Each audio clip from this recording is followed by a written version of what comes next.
सियावर रामचंद्र की जय। पवन पुत्र हनुमान की जय। आप सभी श्रोताओं को मेरा प्रणाम। मैं आप लोगों के लिए रामचरितमानस का पाठ शुद्ध हिंदी में लेकर आ रही हूँ। ये रामचरितमानस गीता प्रेस गोरखपुर से प्रकाशित है और इसके टीकाकार हैं हनुमान प्रसाद पोद्दार जी।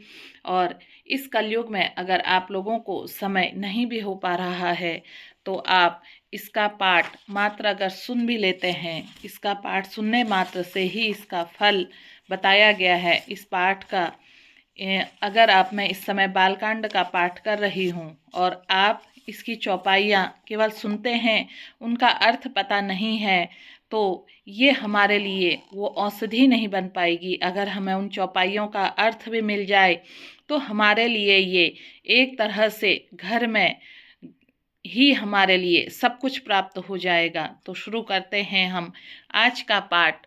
आपने मेरे पुराने वीडियो सुनने हैं तो उनमें पुराना जो है मेरे वो इसी YouTube पर इसके डिस्क्रिप्शन बॉक्स में दिए गए हैं। तो हम शुरू करें हैं आज का पाठ।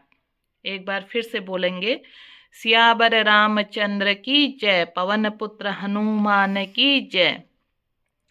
तथापि आशंका कीन्हु सोई, कहत सुनत सब कर हित होई। जिन्हीं हरि कथा सुनी नहीं काना, श्रवण रंध्र अहि भवन समाना। फिर भी तुमने इसलिए वही पुरानी शंकर जी की कथा कही है। वो इस प्रसंग के कहने सुनने से सबका कल्याण होगा। जिन्होंने अपने कानों से भगवान की कथा नहीं सुनी, उनके कानों के छिद्र सांप के बिल के समान हैं। जिन्होंने अपने नेत्रों से संतों के दर्शन नहीं किए, उनके वे नेत्र मोर के पंखों पर दिखने वाली नकली आँखों की गिनती में हैं। वे सिर कड़वी तुम्बी के समान है, जो श्री हरि और गुरु के चरण कमल पर नहीं झुकते हैं। जिन्होंने भगवान की भक्ति को अपने हृदय में स्थान नहीं दिया है, वे प्राणी जीते हुए भी मुर्दे के समान हैं। जो जीभ से श्री रामचंद्र जी के गुणगान नहीं करती, वह मेढक की जीभ के समान है। वह हृदय वज्र के समान है, जो कड़ा और निष्ठुर है। जो भगवान के चरित्र को सुनकर हर्षित नहीं होता है। हे पार्वती, श्री रामचंद्र जी की लीला सुनो। यह देवताओं का कल्याण करने वाली और दैत्यों के विशेष रूप से मोहित करने वाली है। श्री रामचंद्र जी की कथा कामधेनु के समान सेवा करने से सब सुखों को देने वाली है और सत्पुरुष के समाज ही से ही सब देवताओं के लोक हैं। ऐसा जानकर इसे कौन न सुनेगा। राम कथा सुंदर करतारी, संशय बिहग उड़न निहारी। राम कथा कलि बिटप कुठारी, सादर सुनु गिरिराज कुमारी। श्री रामचंद्र जी की कथा हाथ की सुंदर ताली है, जो संदेह रूपी पक्षियों को उड़ा देती है। फिर राम कथा कलयुग रूपी वृक्ष को काटने के लिए कुल्हाड़ी है। हे गिरिराज, तुम इसे आदर पूर्वक सुनो। राम नाम गुण चरित सुहाए, जन्म करम अनगिनत श्रुति गाए। जथा अनंत राम भगवाना, तप कथा कीर्ति गुण गाना। वेदों ने श्री रामचंद्र जी के सुंदर नाम, गुण, चरित्र, जन्म और कर्म सभी अनगिनत कहे हैं। जिस प्रकार भगवान श्री रामचंद्र जी अनंत हैं, उसी तरह उनकी कथा, कीर्ति और गुण भी अनंत हैं। तदपि जथा श्रुत तसी मति मोरी, कहे हूँ देखी प्रीति अति तोरी। उमा प्रसन्न तब सहज सुहाई, सुकद संत समंत मोहि भाई। तो भी तुम्हारी अत्यंत प्रीति देखकर जैसा कुछ मैंने सुना है और जैसी मेरी बुद्धि है, उसी के अनुसार मैं कहूँगा। हे पार्वती, तुम्हारा प्रश्न स्वाभाविक ही सुंदर, सुखदायक और संत सम्मत है और मुझे तो बहुत ही अच्छा लगा है। परंतु हे पार्वती, एक बात मुझे अच्छी नहीं लगी। यद्यपि तुमने मोह के वश में होकर ही कही है। तुमने जो यह कहा कि वे राम कोई और हैं, जिन्हें वे वेद गाते हैं और मुनिजन जिनका ध्यान करते हैं, जो मोहरूपी पिशाच के द्वारा ग्रस्त हैं, पाखंडी हैं, भगवान के चरणों से विमुख हैं और जो झूठ सच कुछ नहीं जानते, ऐसे अधम मनुष्य ही इस तरह कहते सुनते हैं। जो अज्ञानी, मूर्ख, अंधे और भाग्यहीन हैं और जिनके मन रूपी दर्पण विषय रूपी काई जमी हुई है, जो व्यभिचारी, छली और बड़े कुटिल हैं, और जिन्होंने कभी स्वप्न में भी संत समाज के दर्शन नहीं कहे हैं, और जिन्हें अपनी लाभ हानि नहीं सूझती, वे ही ऐसे वेद विरुद्ध बातें कहा करते हैं। जिनका हृदय रूपी दर्पण मैला है और जो नेत्रों से हीन है, वे बेचारे श्री रामचंद्र जी के रूप में कैसे देखें। इसलिए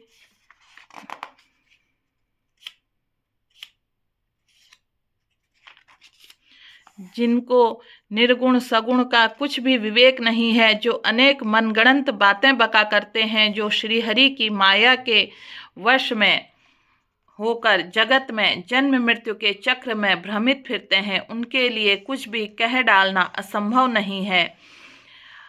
बातुल भूत बिबस मतवारे, ते नहीं बोलहीं बचन बिचारे, जिन्ह कृत महामोह मद पाना, तिन्ह कर कहाँ करी नहीं काना। जिन्हें वायु का रोग और हो गया है, जो भूत के वश में हो गए हैं, जो नशे में चूर हैं, ऐसे लोग विचार कर वचन नहीं बोलते। जिन्होंने मोह रूपी मदिरा पी रखी है, उनके कहने पर कान न देना चाहिए। अपने हृदय में ऐसा विचार कर संदेह छोड़ दो और श्री रामचंद्र जी के चरणों को भजो। हे पार्वती, भ्रम रूपी अंधकार का नाश करने के लिए सूर्य की किरणों के समान मेरे वचनों को सुनो। सगुण और निर्गुण में कुछ भी भेद नहीं है। मुनि, पुराण, पंडित और वेद सभी ऐसा कहते हैं। जो निर्गुण, अरूप, निराकार, अलग, अव्यक्त और अजन्मा है, वही भक्तों के प्रेम व सगुण हो जाता है। जो गुण रहित सगुण सोई कैसे, जलु हिम उपल बिलग नहीं जैसे। जासु नाम भ्रम तिमिर पतंगा, कहीं किमि कहीं विमोह प्रसंगा। जो निर्गुण है वही सगुण कैसे, जैसे जल और ओले में भेद नहीं, दोनों जल ही हैं। ऐसे ही निर्गुण और सगुण एक ही हैं। जिसका नाम भ्रम रूपी अंधकार के मिटाने के लिए सूर्य है, उसी के लिए मोह का प्रसंग भी कैसे कहा जा सकता है। राम सच्चिदानंद दिनेसा, नहीं तह मोह निशा लवलेसा। सहज प्रकाश रूप भगवाना, नहीं तह पुनि विज्ञान विहाना। श्री रामचंद्र जी सच्चिदानंद स्वरूप सूर्य हैं, वहाँ मोह रूपी रात्रि का लवलेश भी नहीं है। वे स्वभाव से ही प्रकाश रूप और सैडसयुक्त भगवान हैं। वहाँ तो विज्ञान रूपी प्रातःकाल भी नहीं होता। अज्ञान रूपी रात्रि हो तब तो विज्ञान रूपी प्रातःकाल हो। भगवान तो नित्य ज्ञान स्वरूप हैं। हर्ष विषाद ज्ञान अज्ञाना, जीव धर्म अहमति अभिमाना। राम ब्रह्मा व्यापक जग जाना, परमानंद परेश पुराना। हर्ष, शोक, ज्ञान, अज्ञान, अहंता और स्वाभिमान, अभिमान, ये सब जीवन के धर्म हैं। श्री रामचंद्र जी तो व्यापक ब्रह्मा, परमानंद स्वरूप, प्रतापपुर प्रभु और पुराण पुरुष हैं। इस बात को सारा जगत जानता है। पुरुष प्रसिद्ध प्रकाश निधि प्रकट परावर नाथ, रघुकुल मणि मम स्वामी सोई, कहीं शिव नायक मात। जो पुरुष प्रसिद्ध हैं, प्रकाश के भंडार हैं, सब रूपों में प्रकट हैं, जीव, माया और जगत के स्वामी हैं, वे ही रघुकुल मणि श्री रामचंद्र जी मेरे स्वामी हैं। ऐसा कहकर शिव जी ने उनको मस्तक नवाया। अज्ञानी मनुष्य अपने भ्रम को समझते नहीं और वे मूर्ख श्री रामचंद्र जी पर उसका आरोप करते हैं। जैसे आकाश में बादलों का पर्दा देखकर कुविचारी अज्ञानी लोग कहते हैं कि बादलों ने सूर्य को ढक लिया है। जो मनुष्य आंखों में उंगली लगाकर देखता है, उसके लिए तो चंद्रमा प्रकट प्रत्यक्ष हैं। हे पार्वती, श्री रामचंद्र जी के विषय में इस प्रकार के मोह की कल्पना करना वैसा ही है जैसे आकाश में अंधकार, धुएं और धूल का सोहना दिखना। आकाश जैसे निर्मल और निर्लेप है, उसको कोई मलिन या स्पर्श नहीं कर सकता है। इसी प्रकार भगवान श्री रामचंद्र जी नित्य निर्मल और निर्लेप हैं। विषय करण सुर जीव समेता, सकल एक सचेता। सब पर परम प्रकाशक जोई, राम अनादि अवधपति सोई। विषय, इंद्रियों के देवता और जीवात्मा, ये सब एक की ही सहायता से चेतन होते हैं। अर्थात विषयों का प्रकाश इंद्रियों से, इंद्रियों क्या देवताओं से और देवता इंद्रियों का चेतन जीवात्मा से प्रकाश होता है। इन सब का जो परम प्रकाशक है, अर्थात जिसको इन सब का प्रकाश होता है, वही अनादि ब्रह्मा अयोध्या नरेश श्री रामचंद्र जी हैं। जगत प्रकाशस्य प्रकाशक रामू, मायाधीश ज्ञान गुण धामू, जासु सत्यता ते जड़ माया, भास सत्य इव मोह सहाया।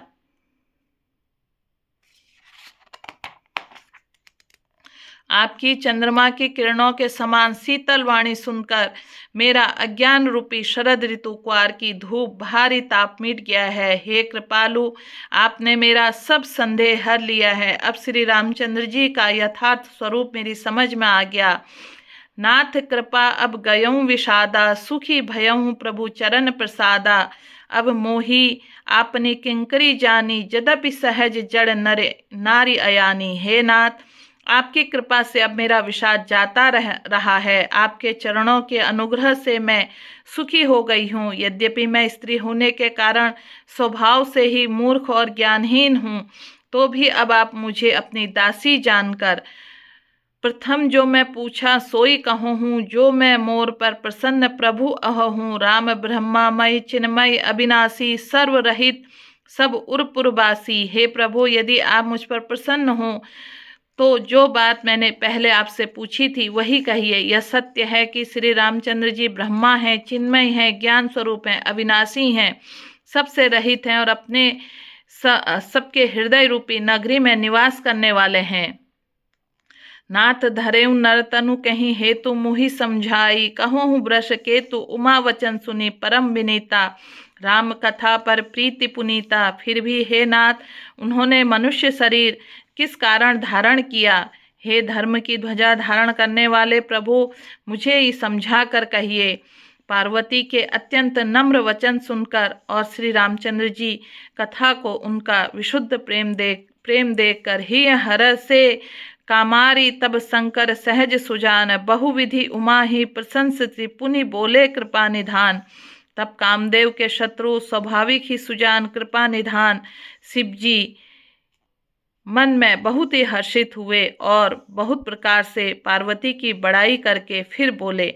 यहाँ पर हमारा मास पारायण का चौथा विश्राम पूरा हुआ और फिर मैं आपको राम कथा फिर से सुनाती हूँ। एक बार प्रेम से बोलिए, सियावर रामचंद्र की जय, पवन पुत्र हनुमान की जय।